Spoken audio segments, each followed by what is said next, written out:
আজকে একটা দেখাবো ছোট্ট করে খুব সহজভাবে বাচ্চাদের স্কুলের টিফিনের জন্য চটজলদি একটা রেসিপি। এটা শুধু বাচ্চাদের না, বাচ্চা বড় সবারই খুব ভালো লাগবে খেতে।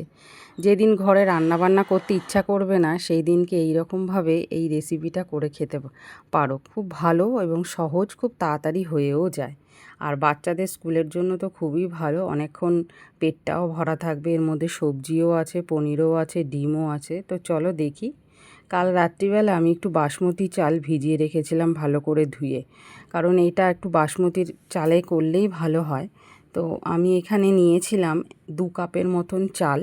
সেই চালটাকে ভালো করে ধুয়ে, এই যে এই কাপটার 2 কাপ আমি চাল নিয়েছিলাম, নিয়ে ভালো করে ধুয়ে 15 মিনিটের জন্য ভিজিয়ে রেখেছি। তারপরে ভাতটা বসাবো। আর তা আমার ফ্রিজের মধ্যে ছিল একটু অল্প পরিমাণ পনির। তো ওই পনিরটা দিয়ে ভাবছি এই ভাতের মধ্যে পনিরটাকে দিয়ে দেবো। তো পনিরটাকে ছোট ছোট কিউব করে কেটে নিয়েছি। কেটে নেওয়ার পর এবার এটাকে ম্যারিনেট করে রাখবো। যেহেতু কালকে সকালে বানাবো, আগের দিন এই ছোট ছোট কাজগুলো করে রাখলে সুবিধাই হয়। তো আদা কাঁচা লঙ্কা পেস্ট তো দেখতেই পারলে দিলাম। আর টক দই দিলাম অল্প অল্প, নুন দেবো যেহেতু পনিরের পরিমাণটা কম, সেই জন্য অল্প অল্পই সব কিছু দিচ্ছি। আর দেবো হচ্ছে বিরিয়ানি মশলা। বিরিয়ানি মশলাটা দিয়ে আর তার ওপর একটু গরম মশলার গুঁড়ো দিয়ে দেবো, দিয়ে ভালো করে এটাকে মিক্স করে রেখে দেবো। এই ম্যারিনেশনটা সারা রাত ধরেই হবে, ফ্রিজে রেখে দেবো।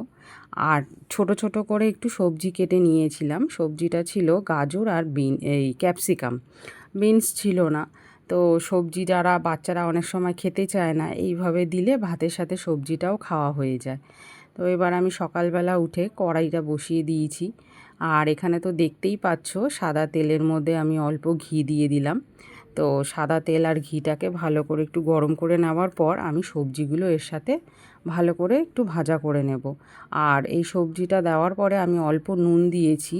নুনটা দিলে কি হবে, সবজির থেকে যে জলটা বেরোবে তাতে সবজিটা অনেকটাই সেদ্ধ হয়ে যাবে। এইবার এর মধ্যে আমি ম্যারিনেট করা পনিরটা দিয়ে দিলাম, দিয়ে এবার সবজি আর পনির ভালো করে আমি কষিয়ে নেব।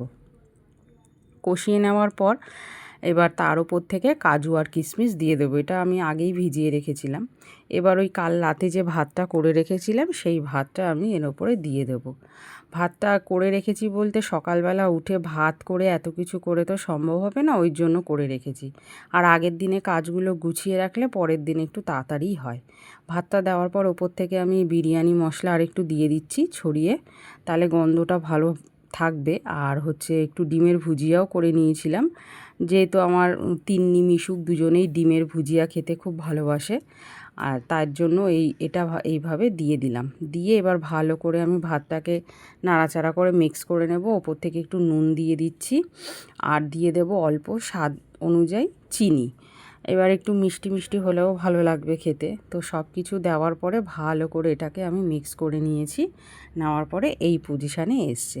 আমার তিন্নি মিশুকের কিন্তু এই টিফিনটা ভীষণ পছন্দ, বাড়িতেও বানালে খুব ভালো খায় আর স্কুলে দিলেও খুব ভালো লাগে। তোমরা অবশ্যই বানিও। ভিডিওটা কেমন লাগলো, রেসিপিটা কেমন লাগলো অবশ্যই জানিও।